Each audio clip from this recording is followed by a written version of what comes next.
हमारे साथियों ने ये मांग भी उठाई कि श्री राहुल गांधी जी आगे बढ़कर कांग्रेस का नेतृत्व संभालें। लगभग उस पर भी कांग्रेस की कार्य समिति संपूर्ण सहमत थी। राहुल गांधी जी ने सबका धन्यवाद किया और ये कहा कि वो शुक्रगुजार हैं इस प्रकार के प्रेम, आशीर्वाद और विश्वास के लिए। जैसी कि उम्मीद थी, कांग्रेस एक बार फिर घूम फिर कर वहीं आकर खड़ी हो गई है जहां से वो बार बार चलती है। लंबे समय बाद हुई कांग्रेस कार्य समिति की बैठक में एक बार फिर पार्टी के नेताओं ने राहुल गांधी से अध्यक्ष पद संभालने की गुजारिश की, जिस पर उन्होंने विचार करने का आश्वासन दे दिया। अब उम्मीद जताई जा रही है कि राहुल गांधी एक बार फिर पार्टी की कमान संभाल सकते हैं। इससे पहले पार्टी के फुल टाइम प्रेसिडेंट की मांग कर रहे G23 नेताओं को सोनिया गांधी ने नसीहत दे दी कि वे ही पार्टी की अध्यक्ष हैं। ये जो कभी अंतरिम अध्यक्ष, कभी पूर्णकालिक अध्यक्ष की खबरें थी, कांग्रेस कार्य समिति के सदस्यों ने ही उसे सिरे से खारिज कर दिया और अनुरोध किया कि अगले चुनाव तक कांग्रेस अध्यक्षा जी हमारा नेतृत्व करें। कुल मिलाकर कांग्रेस का अध्यक्ष पद का मसला कम से कम 1 साल और टल गया लगता है और पार्टी में फैसले लेने का सिस्टम वैसा ही चलता रहेगा जैसा चल रहा है। कुल मिलाकर कार्य समिति की बैठक औपचारिक होकर रह गई और बीजेपी को फिर कांग्रेस पर तंज करने का मौका मिल गया। कांग्रेस का कोई अध्यक्ष नहीं है, अभी कार्यकारी अध्यक्ष है मैडम सोनिया गांधी। G23 एक अलग ग्रुप बना हुआ है कांग्रेस में। राहुल गांधी जी कांग्रेस में कुछ नहीं है, लेकिन मुख्यमंत्री हटाने का फैसला राहुल गांधी कर देते हैं। कांग्रेस तो सर्कस हो गई है, सर्कस। दुनिया में ऐसा अजूबा देखा कि पार्टी का अध्यक्ष ही नहीं हुआ। शिवराज सिंह चौहान ने न सिर्फ कांग्रेस के केंद्रीय नेतृत्व पर सवाल उठाए, बल्कि मध्य प्रदेश में कांग्रेस के संगठनात्मक ढांचे पर भी तंज कसा। और मध्य प्रदेश में तो एक छत्र कमलनाथ ही है। देखो, मुख्यमंत्री बनना हो तो कमलनाथ, मुख्यमंत्री नहीं बने, नेता प्रतिपक्ष बनना हो तो कमलनाथ, कांग्रेस का अध्यक्ष बनना हो तो कमलनाथ, स्टार प्रचारक बनाना हो तो कमलनाथ, युवाओं के नेता नकुलनाथ, बाकी कांग्रेस हो गई अनाथ। कुल मिलाकर कांग्रेस उस नॉस्टैल्जिया में फंसी नजर आती है जब कांग्रेस यानी गांधी फैमिली और गांधी फैमिली यानी कांग्रेस हुआ करता था।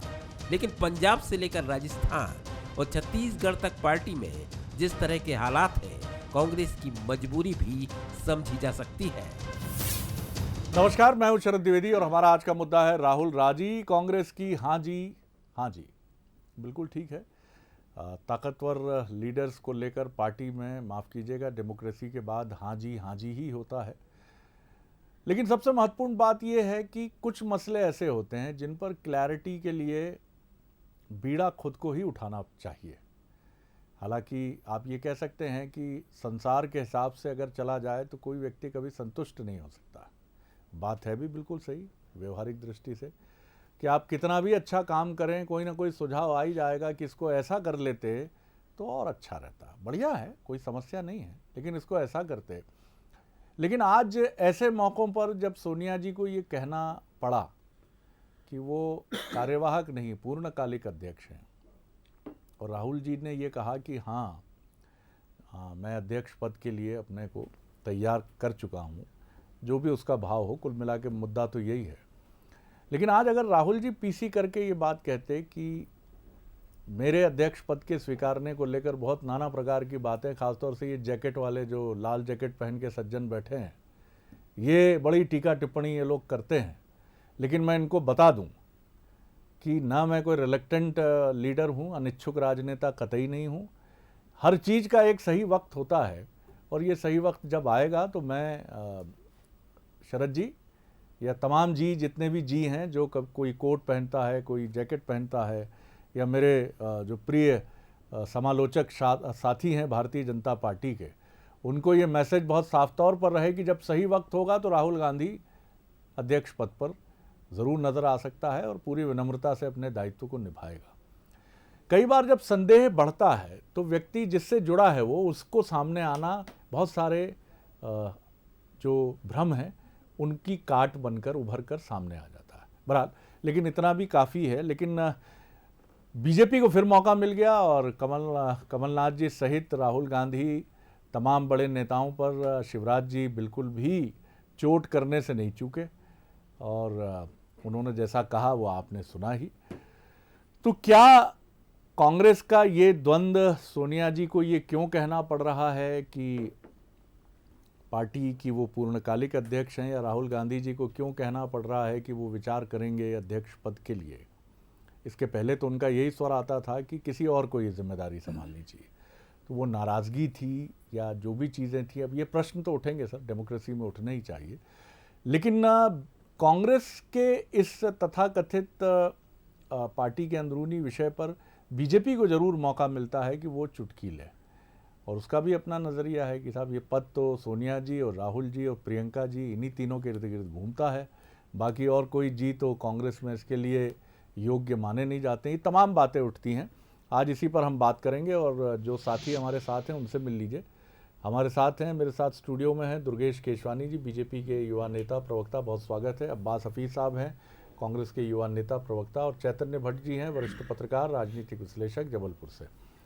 भट्ट साहब, एक छोटी टिप्पणी आपकी, फिर हम आगे बढ़ते हैं। किस तरह देखते हैं आप इस कथन को और शिवराज जी की इससे जुड़ी टिप्पणी को भी? जी चैतन्य जी।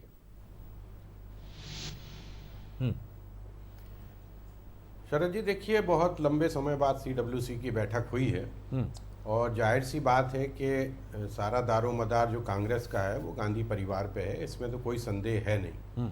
और इसलिए CWC के तमाम मेंबरों ने ये कहा कि राहुल गांधी को ही अध्यक्ष पद की जो जिम्मेदारी है वो संभालनी चाहिए। वैसे भी आप देख लीजिए कि अभी जो कुछ भी नेजा संभाले हुए हैं कांग्रेस की तरफ से वो राहुल गांधी ही संभाले हैं। अगर बीजेपी पे या नरेंद्र मोदी पे सबसे ज़्यादा अगर वार किया जाता है तो वो राहुल गांधी के द्वारा ही किया जाता है।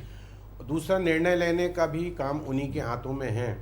ये बात ठीक है कि सोनिया जी अभी अंतरिम अध्यक्ष हैं, लेकिन उन्होंने स्पष्ट किया कि मैं पूरी तरह से अध्यक्ष पद का काम संभाल रही हूँ।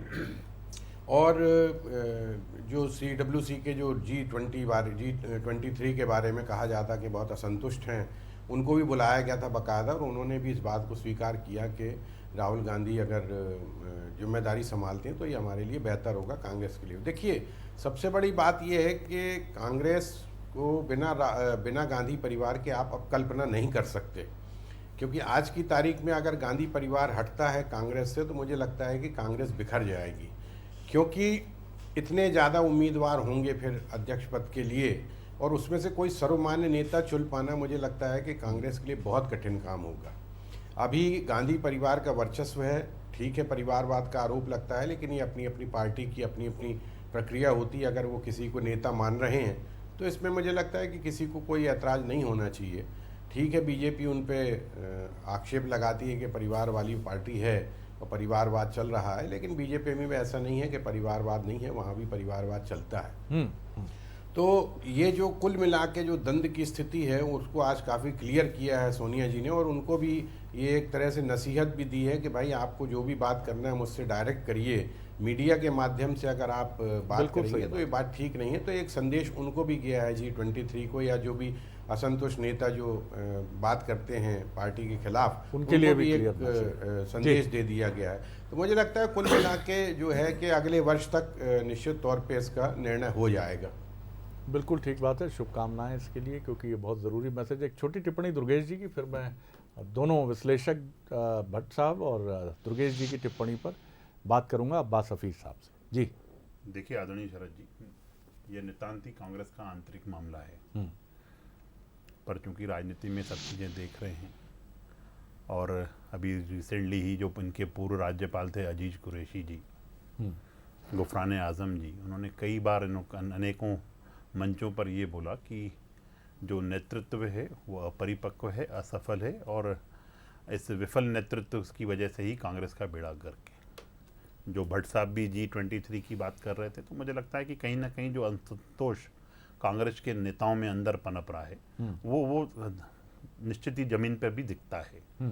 फिर चाहे ऊपर से लेकर हम नीचे तक आ जाएं, आज जैसा माननीय शिवराज जी ने भी यही बात की कि मध्य प्रदेश में अगर कोई प्रदेश अध्यक्ष की दावेदार है तो वो कमलनाथ जी हैं, अगर मुख्यमंत्री हैं तो कमलनाथ जी हैं, नेता प्रतिपक्ष हैं तो कमलनाथ जी हैं, और युवाओं के अगर कोई नेता है तो नकुल नाथ हैं। तो सिर्फ एक ही शख्स जो वो है उसको ही सब चीज़ें कांग्रेस में चाहिए। इसी का वजह है कि आप इस उपचुनाव के दौर से हम लोग गुजर रहे हैं, उसमें भी कांग्रेस की जो लीडरशिप है तितर बितर होती हुई दिख रही है, कहीं कोई चुनाव के मैदान में दिख नहीं रहा है, और सब इन्हीं ऊपों की स्थिति में ही दिख रहे हैं। जो वहाँ पे खंडवा में अरुण यादव जी ने स्पष्ट मीडिया के समक्ष ये बात कही कि बुआई मैं करता हूँ और कटाई कोई और करता है, तो कहीं ना कहीं जो इनकी आंतरिक कलह है वो चरम पे है, और जो देश की सबसे पुरानी पार्टी हो और उसकी यह स्थिति हो, निश्चित रूप से चिंतनीय है। लेकिन दुर्गेश जी, विद्वान कह गए कलह पे किसी का एकाधिकार नहीं है। निश्चित रूप से कलह जो दिख रही है, आप सही बात बोल रहे हैं, केंद्र की कांग्रेस को देख रहे हैं और प्रदेश की कांग्रेस को देख रहे हैं, तो निश्चित ही वो कलह की जो आप बात कर रहे हैं वो कलह वहीं की, आप मेरे को लगता है कि उसी तरफ आप इंगित कर रहे हैं। कुछ जगह कलह ऐसी होती है कि वो दिखती नहीं, और कुछ जगह दर्द बनकर दिल में जम जाती है। इस पर आपकी राय चाहूंगा। थोड़ा शायराना मिजाज जरूर है, लेकिन तवज्जो चाहूंगा इस सवाल पर, बड़ा अहम सवाल है। देखिए शरद जी, दर्द दिल में तब होना चाहिए जब कहीं कोई अपेक्षाएं, हर्ष जी का भी दिल दर्द से मुक्त होगा ऐसा दावा तो कोई नहीं कर सकता। नहीं, निश्चित ही देखिए, भारतीय जनता पार्टी में सामूहिक निर्णय होते हैं, और हमारी पार्टी ही हमारा परिवार, और इनके लिए परिवार ही पार्टी है। ये बेसिक डिफरेंस है, इसको लेके हम चलते हैं।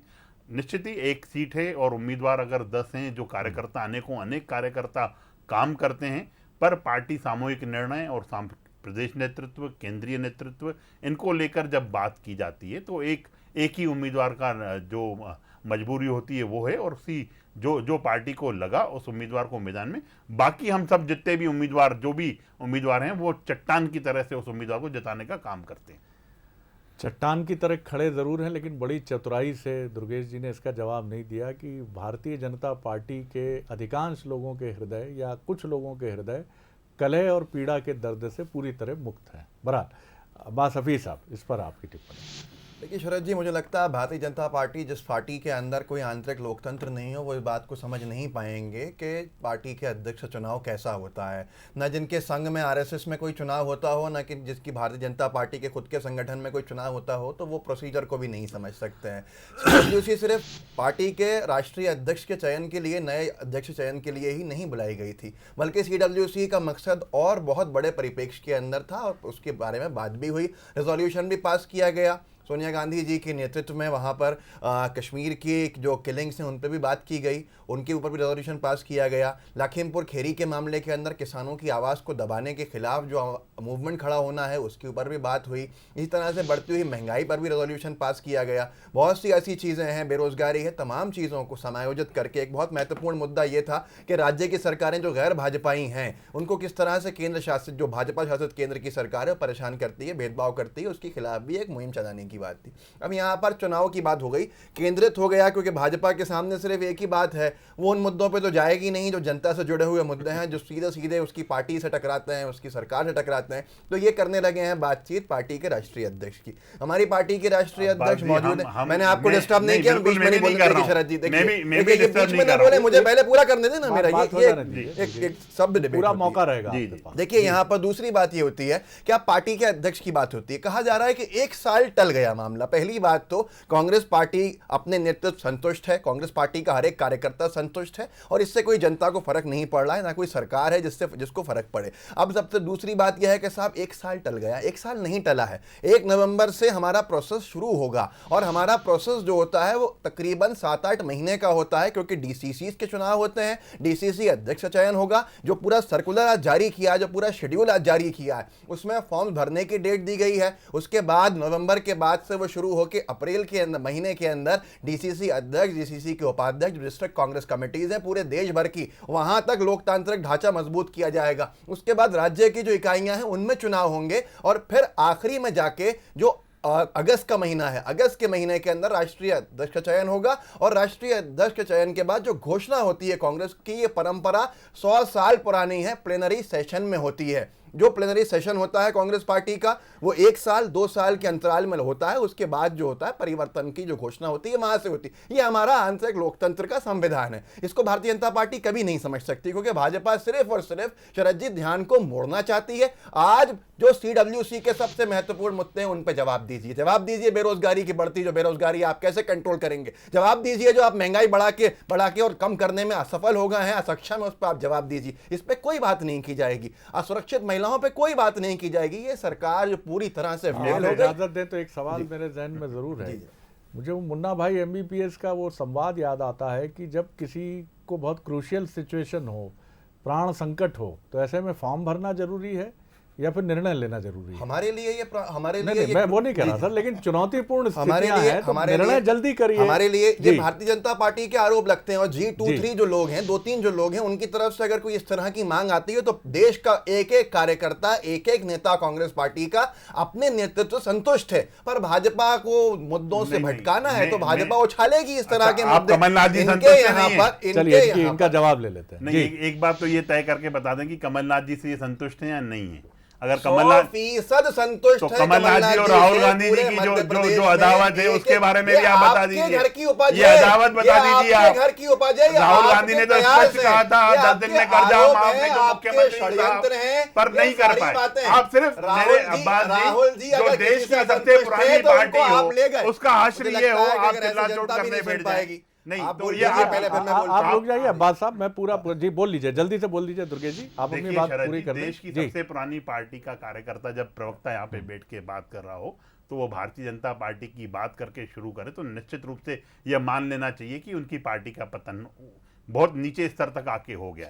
रही बात अजीज कुरैशी जी की, क्यों वो कार्यकर्ता नहीं है, आपने राज्यपाल कैसे बनाया, इनका ये कहना है अनेक बात। और कमलनाथ सवाल ये है कि बहुत सवाल आपके अपने जो हैं आपके सवाल उठा रहे हैं। लखीमगिरी की तो बात कर रहे हैं, जशपुर की बात कब उन श्रद्धालुओं की बात करेंगे? ये दोहरा चरित्र कांग्रेस का देश के सामने आता है। अब ये सबसे बड़ी अजीब बात है, जशपुर के अंदर 2 घंटे में सारी गिरफ्तारियां हो गई, 50 लाख की घोषणा कार्रवाई हो गई। दुर्गेश भाई थोड़ा जिक्र रखिए। तो अब उसके बाद कार्रवाई होती है, 50 लाख के जो कंपनसेशन अमाउंट है उसकी घोषणा होती है। फिर मांग की जाती है कि मध्य प्रदेश से कौन गांजे के तस्कर आ रहे थे, जांच बिठाइए, लेकिन जांच नहीं बिठाई जाती है। तो ये शायद अलग विषय में चला जाएगी बात। आज जो बात हो रही है संगठन के ढांचे की बात हो रही है। शरद जी, मैं पूछता हूं, भारतीय जनता पार्टी में कौन से चुनाव होते हैं? भाजपा के अंदर कौन से इस तरह से लोकतांत्रिक रवैये से पूरे तरीके से लिया जाता है? कुछ नहीं लिया जाता। पर आज सीडब्ल्यूसी को भाजपा की नजरों में सिर्फ एक मुद्दे पर केंद्रित करके देखा जा रहा है कि राष्ट्रीय अध्यक्ष, अरे सीडब्ल्यूसी सबसे बड़ी डिसीजन मेकिंग बॉडी है हमारी, और उस डिसीजन मेकिंग बॉडी ने बहुत सारे रेजोल्यूशन पास की, उस पर कौन जवाब देगा? हम घूम फिर के वहीं आ रहे हैं बार बार। मैं भट्ट साहब से ये सवाल लेकर आता हूँ। देखिए, दोनों ही जो युवा नेता हैं हमारे साथ, हमारे मित्र, उनका धर्म है अपनी पार्टी के सिद्धांतों की रक्षा करना और उनके निर्णयों की हिफाजत करना, उसके मुहाफिज बनकर उसके साथ चलना। तो यहाँ तो मैं अपेक्षा नहीं रखूँगा। लेकिन भट्ट साहब, मुझे ये बताइए कि बड़ी देर की मेहरबान आते आते क्या अभी भी हमारे सामने एक साफ सूरत तो नहीं है कांग्रेस के लिए कि यहाँ अब बिल्कुल क्लियर हैं सारी चीज़ें? और जैसा मैंने जानना चाहा कि जब ये सवाल आपके अपने ही उठा रहे हैं, चाहे वो G23 हो या जिस तरह से पूर्व गवर्नर का कुरैशी साहब का जिक्र किया दुर्गेश जी ने, और तमाम जो दूसरे नेता हैं जो ढके छुपे शब्दों में या खुलकर कांग्रेस में खुल के कहने की परंपरा है, तो क्या अभी भी इसको प्रक्रिया में बहुत लंबा ले जाया जाना चाहिए, जबकि 5 राज्यों के चुनाव अब चंद महीने दूर हैं और जिसमें उत्तर प्रदेश भी शामिल है जो केंद्र में सत्ता की चाबी माना जाता है? जी भट्ट साहब, चैतन्य जी। शरद जी, इसमें तो कोई दो मत नहीं है कि जैसा अब्बास हफीज़ साहब बोल रहे थे कि हमारे यहाँ लोकतंत्र कम से कम कांग्रेस में आवाज़ तो उठाई जा सकती है किसी भी मुद्दे पर। भारतीय जनता पार्टी में तो आज की तारीख में आप असहमति भी दर्ज नहीं करवा सकते, ये तो बिल्कुल सही बात है।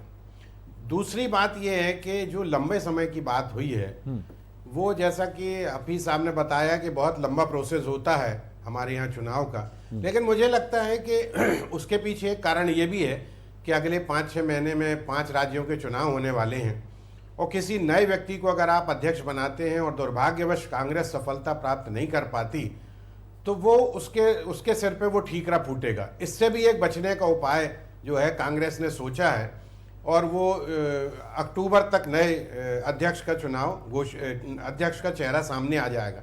लेकिन अगर ये मान के चलते हैं कि अभी स्थिति साफ नहीं है, तो मुझे लगता है कि स्थिति पूरी तरह से साफ है कि राहुल गांधी ने अगर ये कहा है कि मैं इस बात पर विचार करूंगा, तो विचार करेंगे, और क्या विचार करने का मतलब ये है कि कि वो उसको स्वीकार करेंगे। उत्तर प्रदेश और अगर के जो पार्टी चुनाव के हैं, तमाम जो बहुत महत्वपूर्ण है, पार्टी नहीं चाहती, क्योंकि उत्तर प्रदेश के चुनाव में जीत हार पूरे देश में डिबेट का सबब बनती है, तो पार्टी नहीं चाहती, क्योंकि वहां से प्रियंका जी की प्रतिष्ठा भी इस बार जो है वो भी कसौटी पर क्या इसीलिए रुक रही है कांग्रेस कि उत्तर प्रदेश के नतीजों के बाद ही हम अपने अध्यक्ष का फैसला करेंगे? जी, मुझे भी एक जी। हाँ, देखिए हर पार्टी की अपनी स्ट्रेटजी होती है, और वो अभी नहीं चाहते हैं कि इस तरह से कोई हम नया अध्यक्ष बनाएं। और अगर दुर्भाग्यवश कांग्रेस अगर हारती है, जैसे कि अभी उसकी स्थिति है उत्तर प्रदेश में, तो वो जिम्मेदारी उस व्यक्ति के सिर पे ना आए। सोनिया गांधी जी बहुत लंबे समय से अध्यक्ष हैं, और बहुत से राज्यों में उनकी सरकार भी रही है, केंद्र में भी उनके नेतृत्व में सरकार बनी रही। तो ऐसा नहीं है कि आप उनको बिल्कुल इग्नोर कर दें कि नहीं साहब वो हारती जा रही है, कांग्रेस हारती जा रही है। ठीक है, भारतीय जनता पार्टी भी 2 से लेकर आज 300 से ऊपर सीटें उसने पाई हैं, उसमें जनता का भी बहुत बड़ा सहयोग है। लेकिन कांग्रेस को आप इस तरह से एकदम से इग्नोर नहीं कर सकते, क्योंकि बहुत पुरानी पार्टी है कांग्रेस, और अभी भी उसको चाहने वालों की कमी नहीं है। ये बात अलग है कि उनका अंदरूनी द्वंद्व जो कुछ भी हो वो एक अलग मुद्दा है। लेकिन मुझे लगता है कि एक कारण ये भी है, और दूसरा जो है कि जैसा कि भारतीय जनता पार्टी में तो नियुक्ति हो जाती है अध्यक्ष पद के, और नड्डा जी की भी नियुक्ति हुई थी। यहाँ अगर लोकतंत्र के हिसाब से अगर वो अध्यक्ष पद चुन रहे हैं तो इसमें कोई बुराई की बात नहीं है। जी, एक छोटी टिप्पणी आपकी कि आपके यहाँ तो कठिनाई दुर्गेश जी ये भी है, जैसा भट्ट साहब का दावा है कि आवाज़ उठाना भी मुश्किल है, और चुनाव की प्रक्रिया भी जो है वो नियुक्ति आधारित कई बार हो जाती है, तो वो भी एक प्रक्रिया का हिस्सा आप कह लीजिए, जो कह लीजिए। जी, देखिए, भट्ट साहब एक वरिष्ठ पत्रकार हैं और वो हमेशा माइन्यूटली वॉच रखते हैं सब विषयों पे, पर ये इनकी खुद की सोच हो सकती है। रही बात भारतीय जनता पार्टी अनुशासन, भारतीय जनता पार्टी का प्रत्येक कार्यकर्ता अनुशासन में रहता है।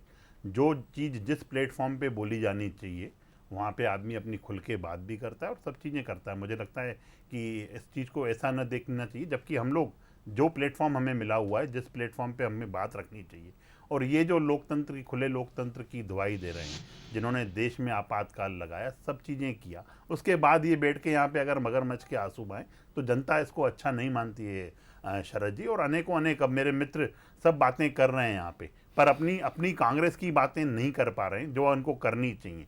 आज जो संगठन इनका टूट की कगार पे खड़ा हुआ है, आज आप देखिए कितने धड़ों में बटी हुई कांग्रेस है।